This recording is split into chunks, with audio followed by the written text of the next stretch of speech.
Blessed be the name of the Lord. Blessed be the rock of our salvation. Isa sa mga pinakapopular na tourist attraction sa Europe, ang Leaning Tower of Pisa. At ito'y sumikat hindi dahil sa pagiging tama, kundi sa pagiging mali. Ang building na ito ay nakatagilid. At bakit siya tumagilid? Kasi mali ang foundation. Hindi matibay ang foundation. May bahagi ng tinutuntungan ng building na malambot pala.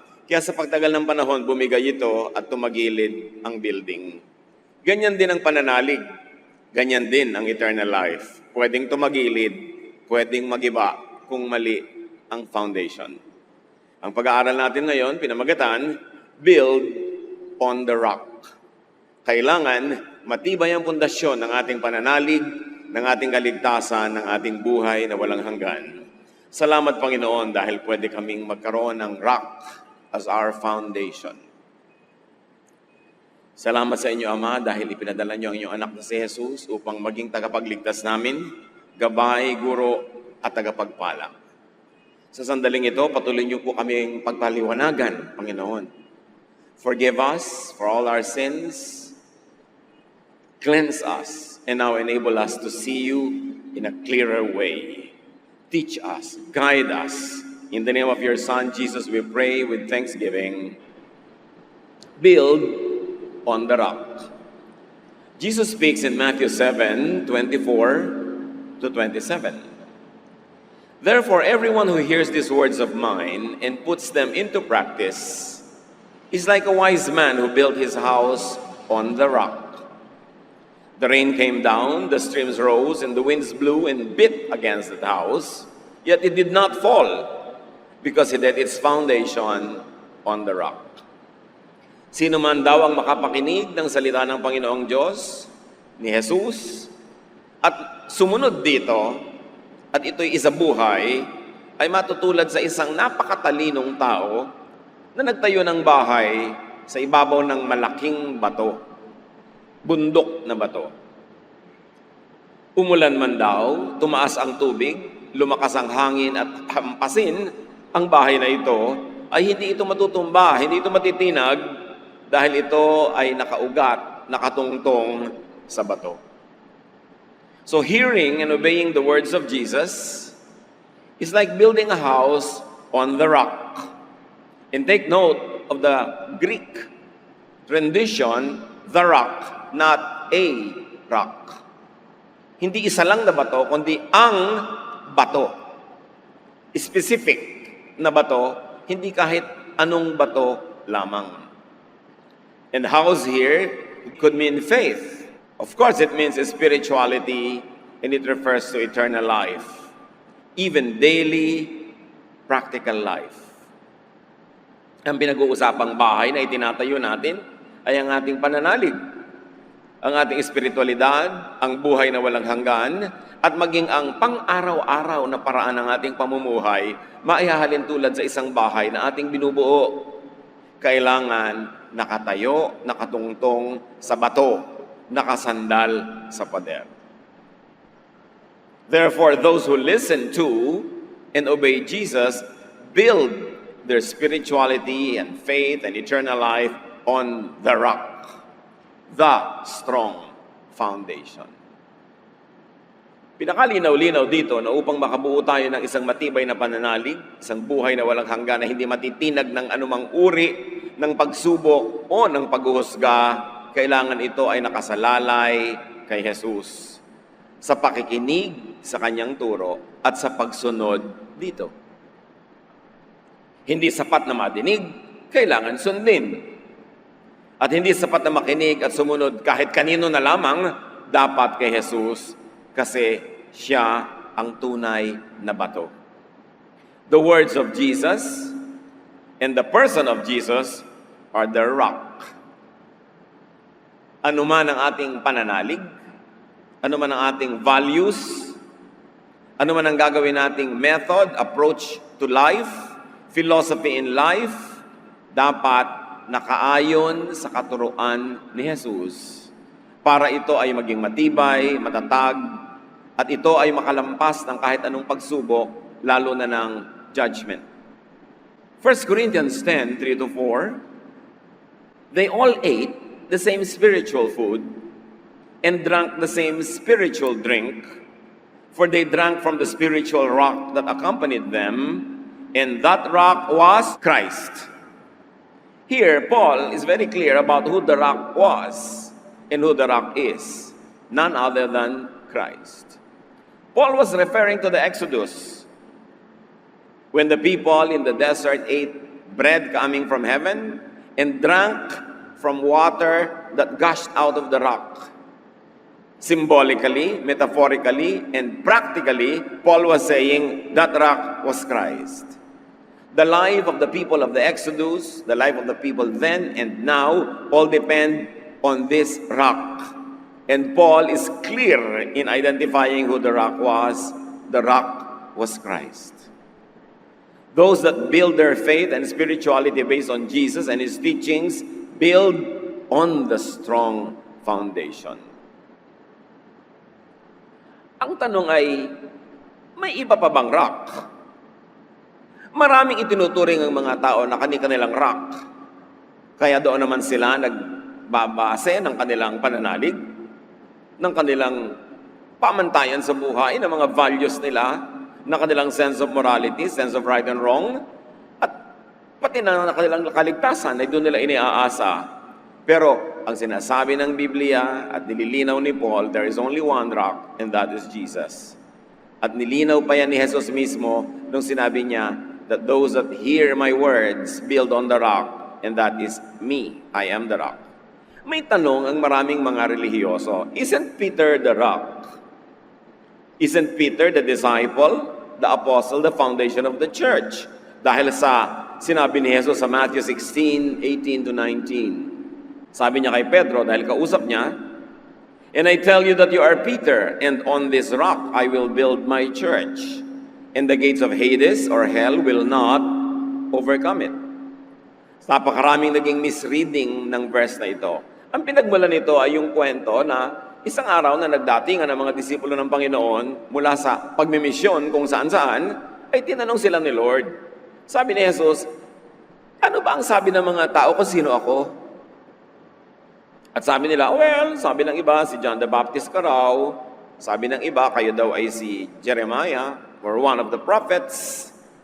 At sabi ni Jesus, kayo, anong sabi niyo kung sino ako? Ikaw, Pedro, na ang pangalan niya talaga ay Simon or Cephas. Sabi niya, Pedro, anong sabi mo sa mga tao kung sino ako? At sabi ni Pedro, I told them that you are the Son of God, the Messiah. At ito ang sinabi naman ni Lord. Blessed are you, Simon, because I never told you this. No human being told you this. It is the Father in heaven that must have told you this. At yan itinuloy niya. And I tell you, if I am the Christ, and you are Peter. And on this rock I will build my church, and the gates of Hades will not overcome it. And the reading in English confuses many people because they think that the rock and Peter were one and the same. And there is a play of words here na dapat himayin. Yung Matthew 16:18-19, if we're going to read it in Greek, especially the nouns, sabi ni Lord kay Peter, I tell you that you are Peter. It's a new given name. In Greek, it was Petros, a male, a masculine noun, meaning a small rock. Kaya nung sinabi ni Pedro kay Jesus, I told them that you are the Christ. Sinabi naman ni Jesus, and I tell you, you are Petros. Ito na ang bago mong pangalan, small rock. You are Petros. And on this, the rock. In Greek, it is the article the, very definite. And I tell you that in this, the rock, or the Petra, a feminine noun, meaning a boulder, a big rock, I will build my church, and the gates of Hades will not overcome it. So the Petra on which the church would be built is not the Petros, the new name of Peter. Read it in Greek and it will be very clear. Ang English kasi can be very confusing. As they say, all translations are bastards. Kasi sa English nga, yung love, one word lang. Sa Greek, may phileo, may agape, may eros, maraming loves. Pero sa English, isang love lang yon. Halimbawa, sa English, isa lang ang rice. Sa atin, hindi lang. Marami. May wagwag, may intan, may sari-saring mga rice. Di ba? So, Sa atin, ang word lang natin sa snow, yung snow. Pero sa mga Eskimo, there are more than hundreds of words for snow. Kasi ang daming uri ng snow na kilala nila dahil yun ang kasama nila sa buhay araw-araw. But this Petros and Petra must never be confused. Sabi ni Lord, "And I tell you, Peter, you are now called Petros, a small rock. And on this Petra, the big rock, I will build my church." Peter, the small rock, is made distinct from Petra, the big rock or boulder, by the masculine and the feminine forms of the nouns. Dalawang topic ang pinag-uusapan sa you are Peter and on this rock.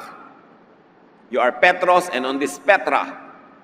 The definite article the used with the Petra, the rock. Yung kay Peter, rock lang or small rock, walang the.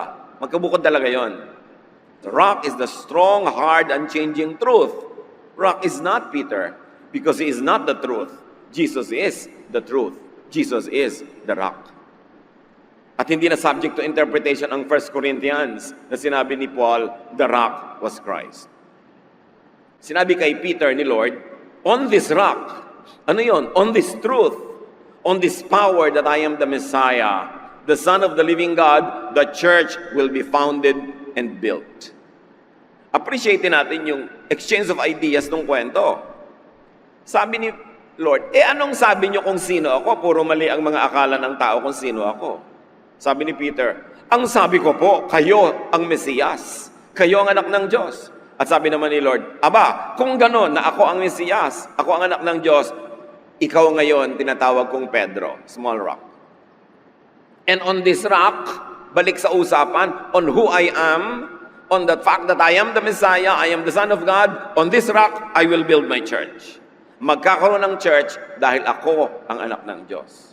Magkakaroon ng church dahil ako ang Mesiyas. Paano naman magkakaroon ng church founded on Peter na isang, kailangan natin siyang irespeto, marami ang kanyang serbisyo sa church, pero hindi siya ang anak ng Diyos at hindi siya ang tagapagligtas, hindi siya ang namatay sa krus, hindi siya ang nabuhay na muli. Paano naman ipapatong sa kanyang iglesia?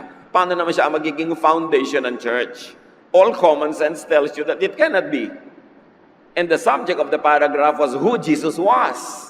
And when Peter identified him correctly as the Son of God, the Messiah, sabi ni Lord, yes, on that truth, on that rock truth that I am the Messiah, that I am the Son of God, the church will be founded. Magkakaroon ng kaligtasan, magkakaroon ng iglesia, dahil totoo na ako ang anak ng Diyos at ako ang Mesiyas. The church won't and couldn't be founded on Peter, a mere man. 1 Corinthians 10:3-4 is very clear. That rock was Christ. Meron kasi kumisang bansag na Peter the rock. Yes, Peter, a small rock, Petros. Pero hindi siya yung Peter the rock, Petra, on which the church will be built. Sa katotohanan niya yan, o sa kabulaanan niyan, napakaraming magkakahiwalay ng landas. Dahil napakarami na mananalig na si Pedro ang tungtungan ng iglesia. That he founded an institution and that it is only the only ark of safety and salvation according to its own internal teachings. But that is not how to read the Petros and the Petra of Scripture. Wala lang naka-question ng katuruan na yan dahil nung araw ang mga tao naman hindi nagbabasa ng Biblia, hindi nila kayang basahin ng Biblia, hindi sila marunong magbasa. Kaya tumagal lang katuruan hanggang naging parang totoo na wala nang nagtatanong. Pero kung babalikan mo ang pinagbasihan sa Scripture na ngayon ay pwede nang basahin in any language, in any version, malinaw na malinaw, Jesus is the rock. At may problema ba tayo doon if Jesus is the rock? Ang problema kung si Peter yung rock. Dahil sabi ni Lord, the gates of Hades or death shall not prevail against it. Peter died and remained dead. Jesus died and rose again. Malinaw kung sino yung rock. Hindi dapat pagkalituhan kung ang rock ay yung founder o yung follower. Kung si Jesus, the Son of God, o isang apostle na pinili niya.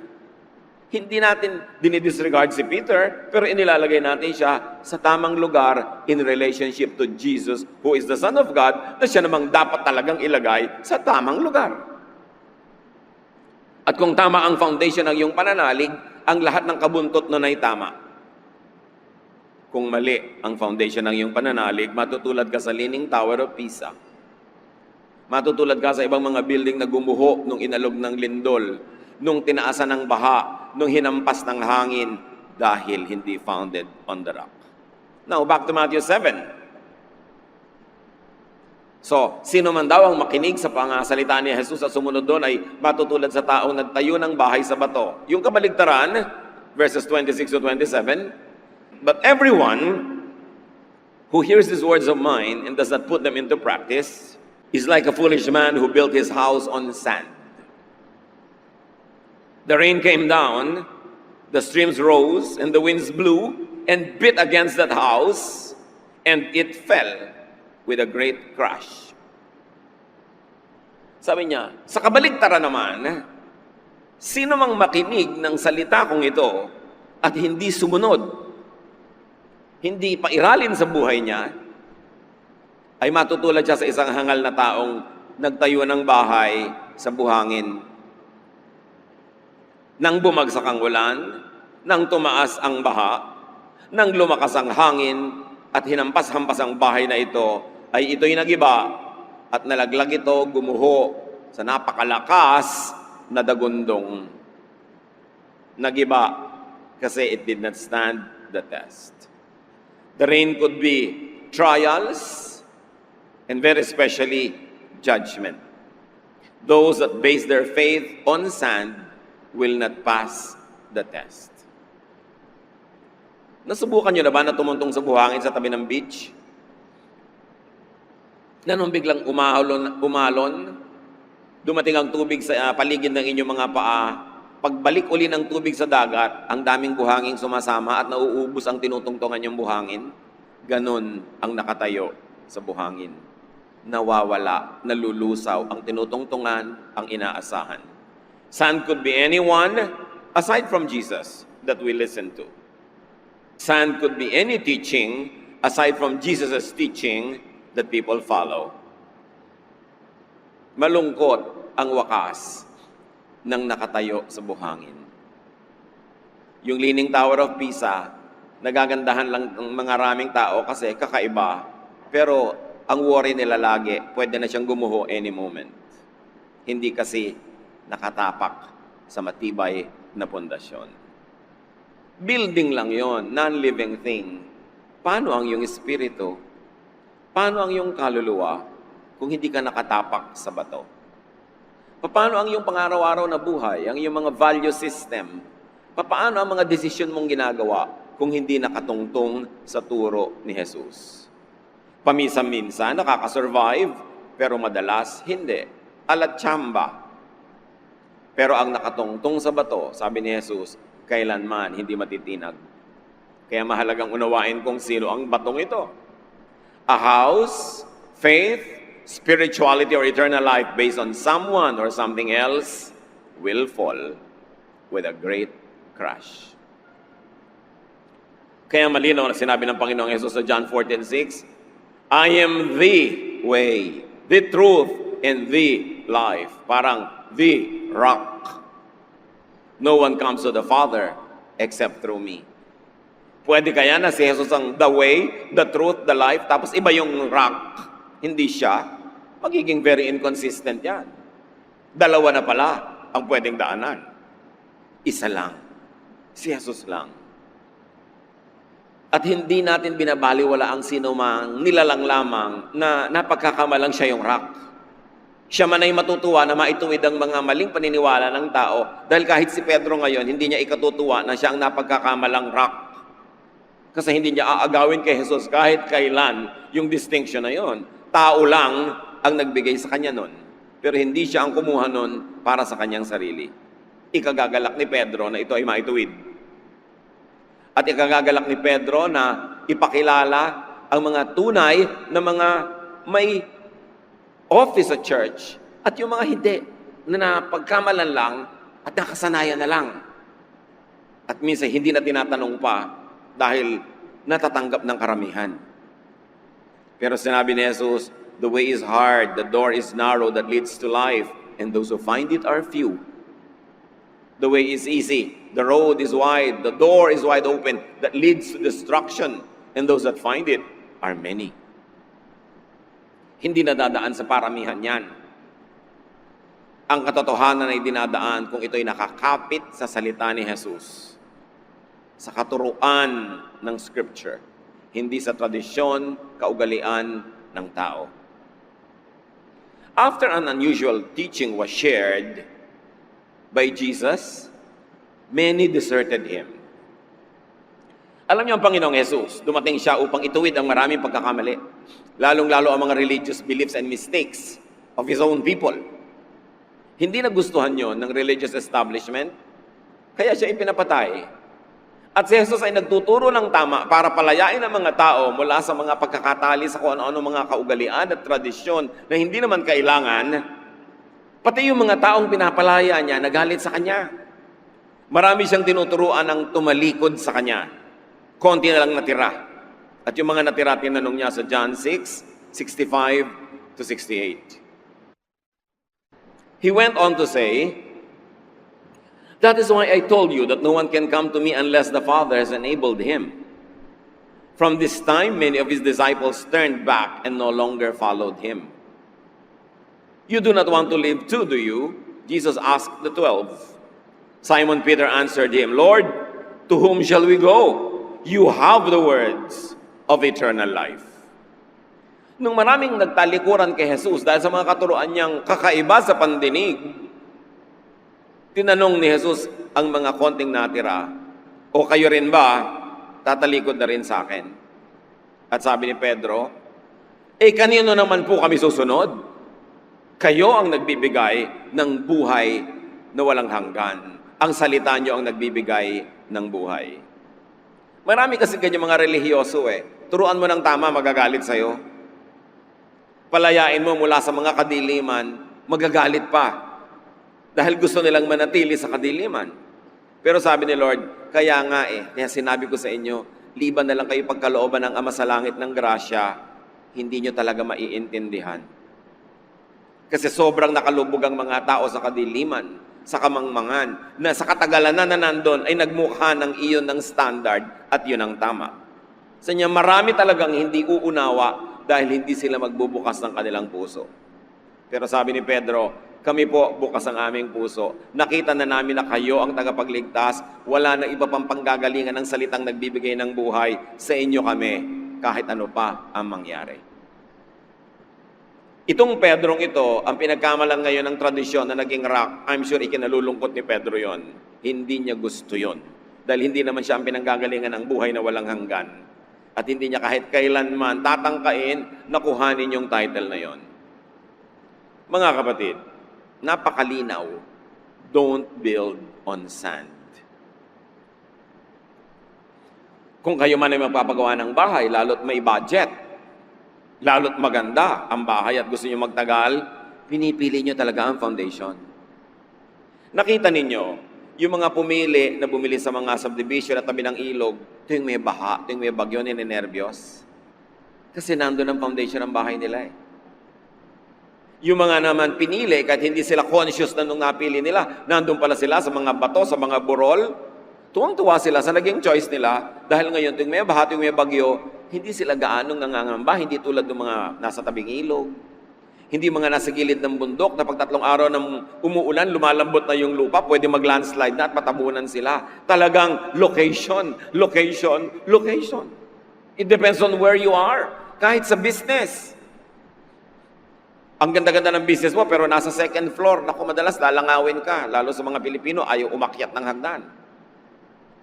Kaya nga kahit may overpass, tatawirin na yung daan, kahit may malaking, marami nang namatay dito sign. Ayaw umakyat ng hagdan. Ang negosyo mo nasa 2nd floor, naku, himala na lang para yan mabuhay. Location, location, location. Nakakita na ba kayo ng mga bahay na mas mababa kaysa sa kalsada? Merong nawala ng preno, sa silong nila nagtuloy. Location. Bahay lang yon. Ang kaluluwa nyo, ang kaligtasan nyo, saan nakalagay? Pag dumating ang araw ng paghuhukom, will you pass the test? Will you be with the majority? Sabi ni Lord, the road is narrow, the door is narrow. The road is difficult that leads to life. Those that find it are few. There is no security in the majority when it comes to spiritual correctness. Sinabi na sa scripture na napakaraming maliligaw. Identify who and what is sand in your life. Ano ang pinagmumula ng maling turo? Ano ang pinagmumula ng hindi naman mukhang maling turo dahil mukha namang tama, pero pagdating ng araw, lalabas din palang mali? Sabi sa Hosea 4:6, "My people are destroyed for lack of knowledge." Dahil sa kakulangan ng kaalaman, dahil sa kamangmangan, ang mga tao ay mabubulid, maliligaw, masisira. So don't build on just any small rock. Build to last. Nakikita niyo yung mga ginawa ng mga ninuno natin, mga bahay na bato? Mga nakatayo pa hanggang ngayon. They built to last. Pero meron naman ang liliit lang ng mga pundasyon, halos wala. Ang dali-daling mag-iba. Paul said in 1 Corinthians 3:10-15, "God was kind and let me become an expert builder." And he is not talking about a building, but talking about the church, about the spirituality of people. "I laid a foundation on which others have built. But we must each be careful how we build, because Christ is the only church foundation." Christ is the only foundation. Whatever we build on that foundation will be tested by fire on the day of judgment. Sabi niya, napakabait sa akin ng Diyos. Tinuruan niya akong gumawa ng tama. To the point that I can call myself an expert builder, spiritually speaking. At dahil sa napakatibay na ginawa kong pundasyon, kasi siya nagturo ng salvation sa mga Gentiles, nakagawa ako ng pundasyon na pwedeng tungtungan ng gagawaan ng iba at matibay ang gagawin nila kasi ginawa ko matibay ang foundation na yon. At bakit matibay ang foundation ko? Kasi ang foundation ko, si Jesus mismo. Wala akong ibang ginawang foundation. Si Jesus. Hindi ko ginawang foundation ang tradisyon. Hindi ko ginawang foundation yung law, yung old order, but the new teachings of Jesus. That's why in its newness, the church reached to the Gentiles. Otherwise, it would have not reached the Gentiles kasi yung old order, pang Jews lang. Maraming hinarap si Paul ng mga pasakit, persecution, dahil ang itinuro niya, bago sa tenga ng mga nakinig. Tulad din ang itinuro ni Jesus na bago sa tenga ng mga nakinig. Pero alam niyo ba na ang tunay na paglagong espiritual ay nasa patuloy na pagbabago, not in conservatism. Alam niyo mga conservatives, ayaw nila magbago ng isip. Yung nakalakihan nila, yun na. Kung ano yung nakasanayan nila, yun na. Pero we change from glory to glory to glory. And you cannot change unless you destroy the old. You cannot build a new one unless you destroy the old. And there should be no sentimentality or romanticism in the destruction of the old. Because we continue to grow and evolve in our spirituality. And we grow from glory to glory. But the foundation is the never-changing fact that Jesus is the rock. Exodus times pa lang, hanggang panahon nila Paul, hanggang ngayon, siya pa rin yung rock. At sabi ni Paul, whatever we build on this foundation will be tested on the day of judgment.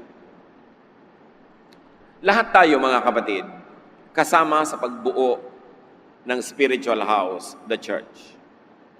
Ang foundation si Jesus. Bawat miyembro ng church naglalagay ng isang bato, isang brick, isang part. Lahat tayo kasi bumubuo nung body of Christ.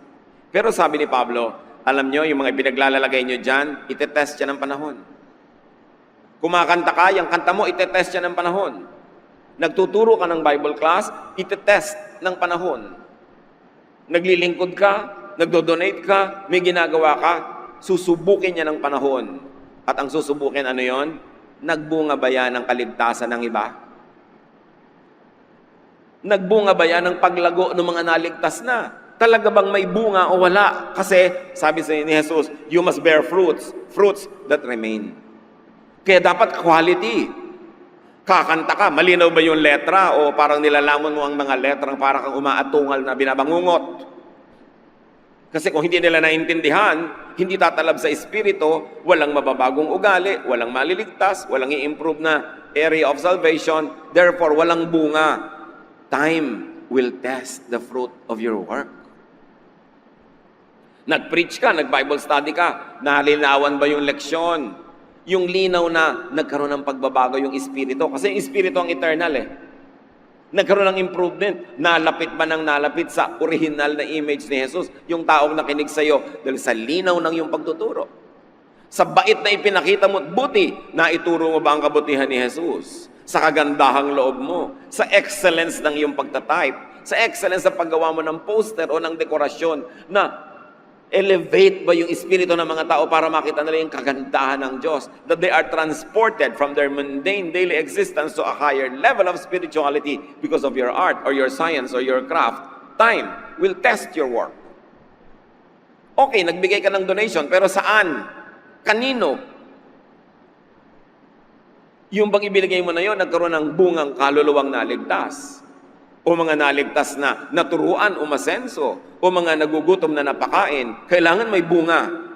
Sabi ni Paul sa pagpapatuloy, then, everyone will find out if we have used gold, silver, and precious stones, or wood, hay, and straw. We will be rewarded if our building is left standing.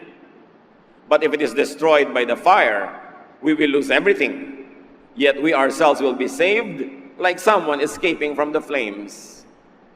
Sabi niya, kumanta ka, pero gold ba, silver, precious stone, o kahoy, damo? Nagbigay ka, pero mahalaga ba sa'yo? O mga tira-tirahan mo lang ang ibinigay mo? Nagbigay ka ng talent, pero yung best ba? O yung pwede na yan? Sabi niya, alam niyo, i-expose siya ng panahon. Kasi lahat ng ginawa mo, dadaan sa apoy. At lahat ng matutupok, baliwala, hindi madadala sa kabilang buhay. Yun lang hindi matutupok because of its quality. Ang madadala mo, crowns of life, crowns of glory in eternity. Sabi, pero kung tunay ka namang ligtas, kaya lang walang kakwenta-kwenta ang mga serbisyo mo, lagi kang absent, walang quality, maliligtas ka naman dahil ligtas ka na. Pero para ka lamang tumakbo mula sa sunog, wala kang nadala. Umuusok-usok pa ang iyong buhok. Nagliliyab-liyab pa yung dulo ng laylayan ng damit mo. Pero maliligtas ka naman kasi nagpaligtas ka kay Jesus. Pero wala kang kadala-dalang kayamanan na iaalay sa paanan ng Panginoon habang panahon. Kaya sabi ni Pedro, kaya alam niyo, ni Paul, alam niyo ako, hindi sa pagyayabang, kasi totoo lang, I gave my best. At pagdating ng panahon, lahat ng ginawa nating mga anak ng Diyos ay idadaan sa apoy, kay raming matitira, because I know I gave my best. Eh kayo, ano matitira? Kayo lang, kaluluwa niyo, walang kadala-dala. Kasi walang madadalang treasure in heaven, kasi walang planting that was done on earth. At nilinaw ni Paul, only that which is done for Christ will last. Only that which is founded on Jesus will stand the test. So marami kang ginawang kabaitan, kagandahang loob, but not in the name of Jesus, not in the context of your faith in Jesus, it will not stand the test. Marami kang ginawang religious activity, pero hindi naman founded on the rock, basta religious activity lang, wala kang madadala. Kung sakali mang ikaw ay ligtas nga. Kaya mahalaga mga kapatid, ang usapin ng who is the rock, are you founded on the rock? So build on the rock, build on Jesus. And how is that done? Know the teaching of Jesus. How can you build on the teaching of Jesus when you don't know the teaching of Jesus? Search for the teachings of Jesus, review and refine the teachings of Jesus. Ihiwalay. Parang pumipili ka ng mga bato, hinihiwalay mo sa bigas. Ihiwalay ang turo ni Jesus sa turo ng kung sino-sino lamang. Kahit turo pa ng mga disipulo, kahit turo pa ng mga propeta, iba ang turo ni Jesus mismo, iba ang kalidad, iba ang level, iba ang antas, dun tayo dapat nakatungtong. Ang turo ng mga propeta, turo ng mga disipulo, nakakatulong sa pang-araw-araw na buhay natin. Sa specific ethical issues that sometimes we have to make and have a basis on, they help. But on matters of eternal life, on matters of what really count, it is the teaching of Jesus that must surpass any and every teaching. Dapat siyang unahin, alamin, at ipaibabaw sa lahat ng uri ng ating sinusundan na mga katuruan. So this is a challenge. How long have you been with the Lord? How long have you known the Lord, so to speak? But get to know Him more. Read more. Study more. And isolate the teachings of Jesus from many other religious, ethical issues, social issues, even in the New Testament. Mga teachings na pang-social lamang, pang-family life, pero walang kinalaman sa kaluluwa. Mahalaga, pero dapat nakaklasify. Never confuse the value of the teachings of Jesus with the value of the teachings of everyone else. Because Jesus is the rock. Get founded on the rock and rise to great glory when Jesus returns. Kailangan lahat ng ginagawa natin sa buhay will pass the test. And only that what is done for Christ will last. Mga kapatid, tayo manalangin. Salamat Panginoon dahil ang linaw-linaw kung sino yung bato. Turuan niyo po kami, Panginoon, na gawing praktikal ang application nito. Kailangang maging kasangay. Ang lagi mong sinasabi, ang bulaklak ng iyong dila, ang siya mong tatanggapin mula sa langit. Ang pamagat ng ating pag-aaral, bulaklak ng dila. Kasabihan niya nung unang panahon, hindi na natin napagdidinig ngayon yung sinasabing bulaklak ng dila. Pero yung bulaklak ng dila is just what people always hear you say. Yung laging bukang bibig, yung laging binabanggit-banggit, inuusal-usal, yun yung bulaklak ng dila. Ano ang madalas sa bulaklak ng dila na nadidinig natin? Naku, mahirap ang buhay. Naku, mahirap kumita ng pera. Naku, marami akong sakit. Naku, kawawa naman ako. Naku, lahat na lang ng mga hindi dapat yun ang nangyayari sa buhay ko. Hirap na ako. Mga ganyan na madalas bulaklak ng dila. At obserbahan natin kung nagkakatotoo nga na yung laging sinasabi, yun ang nagaganap sa buhay. Ngayon sinabi na ng Panginoon yan alangan namang makipag-argue pa tayo sa Panginoon. You receive what you believe you will receive. Napakalakas ng ating kapangyarihan ng pag-iisip. Kapangyarihan ng pananalig. Kaya pag nananalig ka ng talagang totoong pananalig, yun ang magaganap. You receive what you believe, you will receive. Matthew 9:28. When he had gone indoors, the blind men came to him, and he asked them, "Do you believe that I am able to do this?" "Yes, Lord," they replied. At ang nangyari nga, sabi ni Jesus, whatever it is that you believe, that is what will happen to you. Matthew 21:22, if you believe, you will receive whatever you ask for in prayer. Sa quantum physics, may tinatawag na observation. Yun ay measurement, prediction, and expectation. Extract information from the system to change it. Observe it. Predict it. Expect it. Because observation necessarily changes the thing being observed. Yan ay isa sa mga rules ng quantum physics. Now, you receive what you ask for in faith. Kanina, you receive what you believe you will receive. Now you receive what you ask for in faith. Matthew 8:26, he replied, "You of little faith, why are you so afraid?" Then he got up and rebuked the winds and the waves, and it was completely calm. So dapat huwag kang matakot, kasi ang kinakatakutan mo ay pinaniniwalaan mo. Ang pinaniniwalaan mo ay tatanggapin mo kasi ang paniniwala ay prayer. Kahit hindi mo sabihin, "This I pray in Jesus' name." Kahit hindi mo sabihin, "Ito ang aking dalangin, ako ay matakot, ako ay nervyusin, ako ay magkasakit."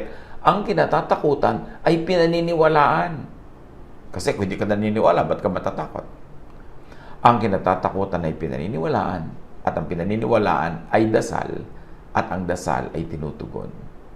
Ang kinatatakutan ay madalas talagang yun ang nangyayari.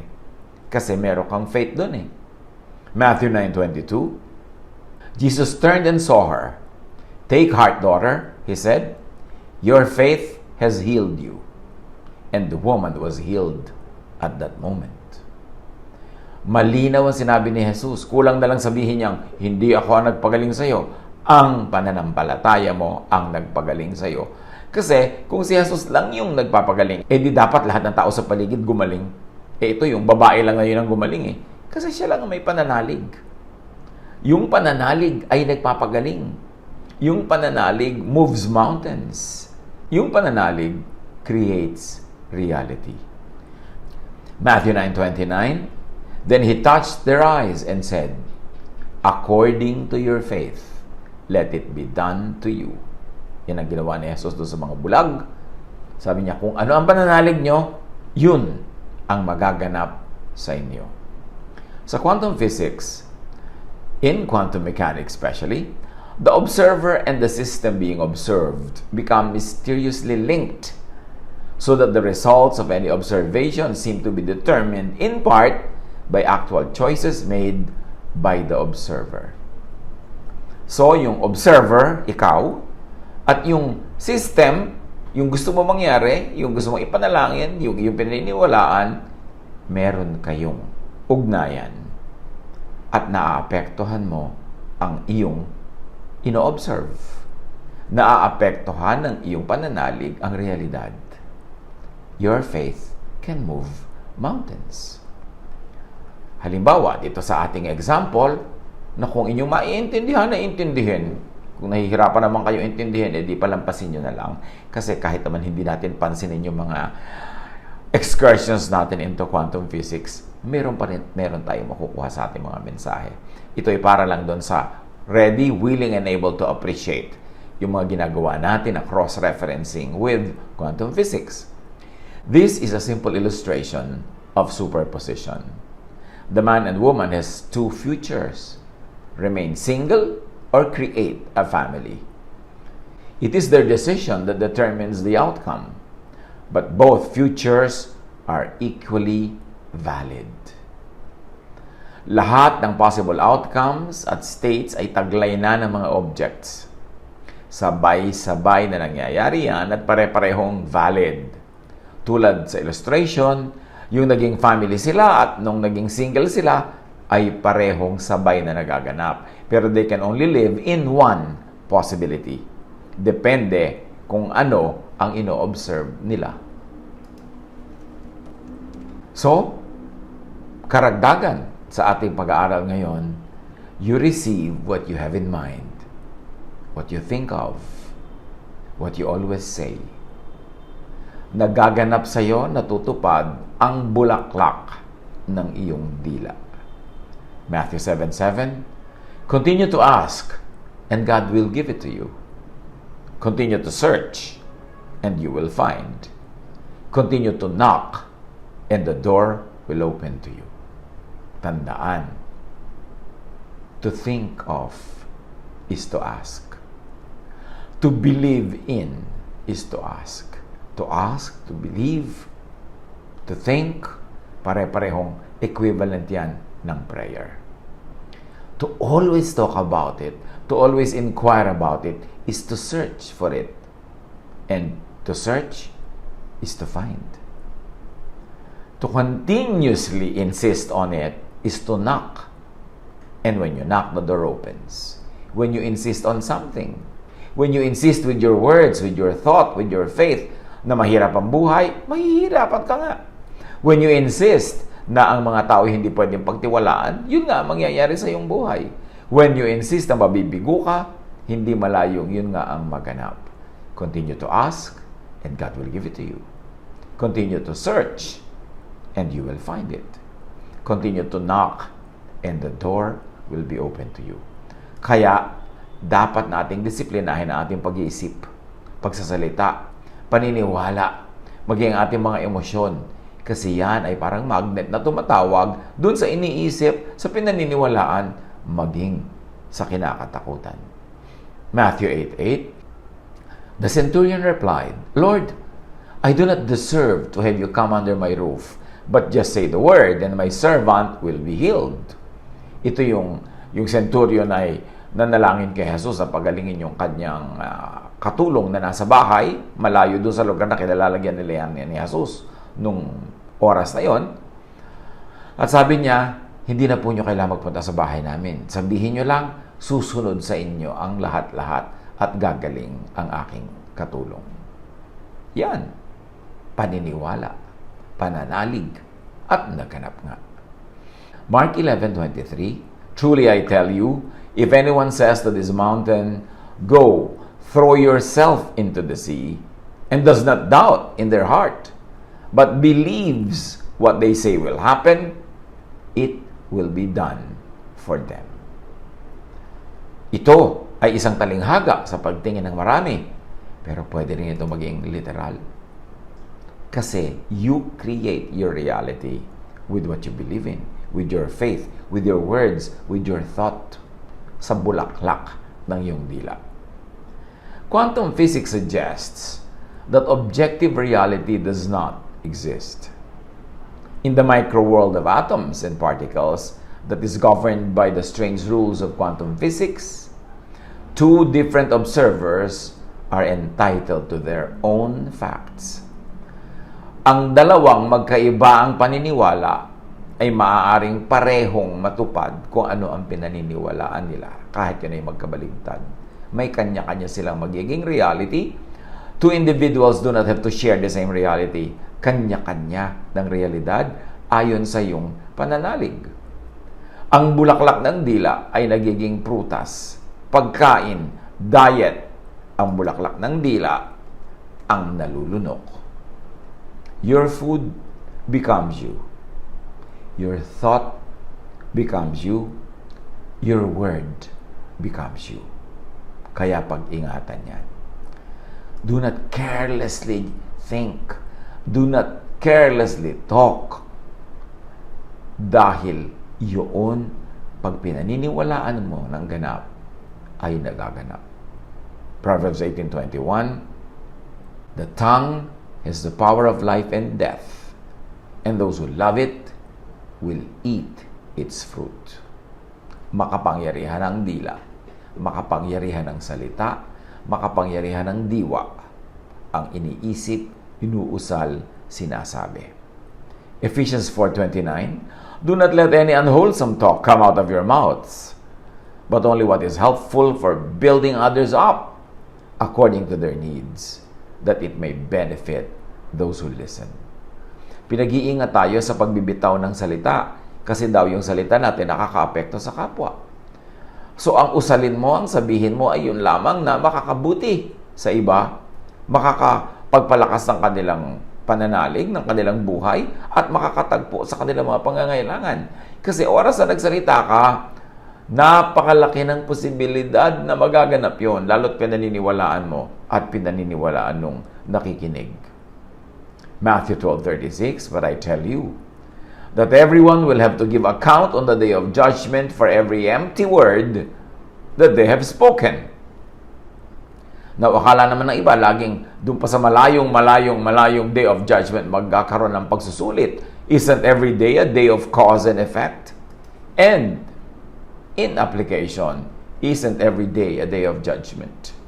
2 Corinthians 9:6, tandaan ninyo ito. Ang nagtatanim ng kakaunti ay aani ng kakaunti.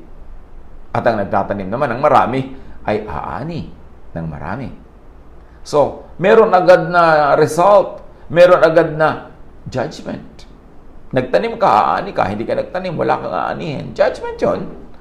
Hindi kailangan laging i-confine natin yung meaning ng judgment sa mas nakakalagim-lagim at katakot-takot na ibig sabihin yan. Cause and effect is judgment. Galatians 6:7, huwag ninyong akalaing madadaya ninyo ang Diyos. Kung ano ang itinanim ng tao, yun din ang kanyang aanihin. So magtanim ka ng good thoughts, good ang ani. Magtanim ka ng good words, good ang ani. Magtanim ka ng good emotions, good ang ani. Ano ang bulaklak ng iyong isip? Bulaklak ng iyong dila. Siyempre, yung bulaklak, magiging prutas yan. Yun ang aanihin mo.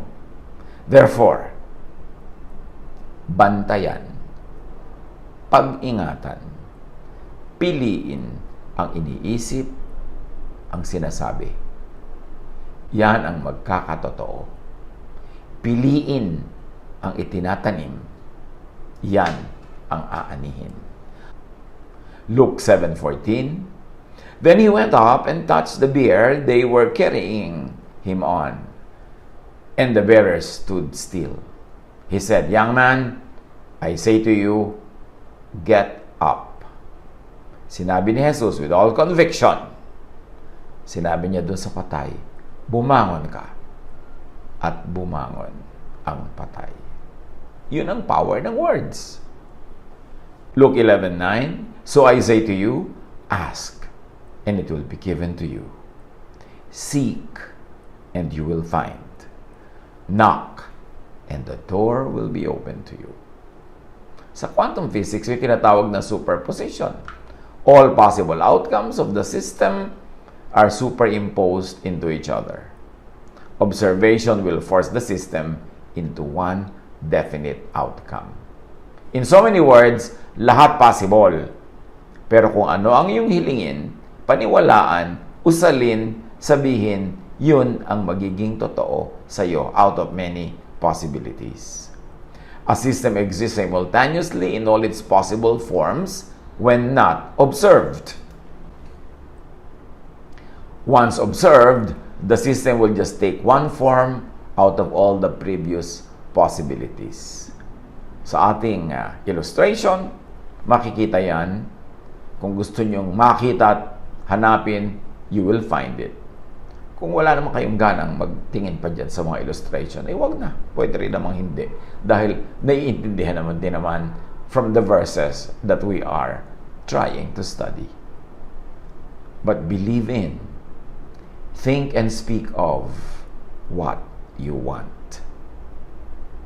What you believe, think, and speak of, yan ang matutupad. Paulit-ulit na tayo ha. Baka naman kulang pa ang pag-ulit-ulit natin. Kasi sobra tayong kulang sa disiplina sa pagsasalita. Mga negative ang pinag-uusapan, mga sakit, mga nakakatakot, mga kagimbal-gimbal, kalagim-lagim. Di yun ang magaganap sa'yo. Napipili naman yan eh. There is power in thought and faith and belief. There is power in words. Use that power correctly, wisely. Matthew 15:28. Then Jesus said to her, "Woman, you have great faith. Your request is granted." And her daughter was healed at that moment. Matthew 13:58. And he did not do many miracles there because of their lack of faith. Si Jesus na nga mismo mapaghimala. Pero doon sa lugar na yon, hindi siya naghimala. Dahil walang pananalig ang mga tao doon. It takes two to tango, sabi nga nila. Ang himala, dapat naniniwala ka sa Diyos. At siya naman ay maghihimala ayon sa iyong paniniwala. Pero kung puro lang walang pananalig, huwag kang umasang magkakaroon ng mga himala. Matthew 21:21, Jesus replied, "Truly I tell you, if you have faith and do not doubt, not only can you do what was done to the fig tree, but also you can say to this mountain, 'Go, throw yourself into the sea,' and it will be done." Sa quantum physics, sinasabing reality is subjective. Each observer is entitled to their own version of reality. Kaya yung dalawang taong isang naniniwala at isang hindi naniniwala, magkaiba ang kakahinat na ng buhay nila. Magkaiba ang magiging reality nila. Sinasabi, quantum physics tells us that nothing that is observed is unaffected by the observer. That statement from science holds an enormous and powerful insight. It means that everyone sees a different truth because everyone is creating what they see. At yan ang ating mahalagang quote, which of course is gleaned from Scripture. Nakikita, nababasa, nadirinig yan sa kasulatan. Ngayon, yung kabaligtaran yan, do not think and speak of what you do not want. Kasi ang iniisip at binibigkas ang matutupad. Yung ayaw mo, huwag mong isipin. Yung ayaw mo, huwag mong sabihin. Yung ayaw mo, huwag pag-usapan. Kasi matutupad. Pag inisip, pinaniwalaan, pinag-usapan. Your faith, your belief, is thought, is expectation, can heal you. On the reverse, if faith in and thought of healing heals, what could thought of illness do? Kung ang pag-iisip ng kagalingan ay nagpapagaling, anong gagawin ng pag-iisip ng sakit? Anong gagawin sa iyo kung ang lagi mong iniisip ay sakit, kabiguan, sakuna? Anong gagawin sa iyo niyan? Yan ang lagi mong pinaniniwalaan at sinasabi. Kaya mag-ingat. Your faith and belief, your thought, your expectation has healed you. Kung ano ang ibig, kung ano ang kaibig-ibig, yun ang isipin. Yun ang usal-usalin. Yun ang i-wish for others. Luke 6.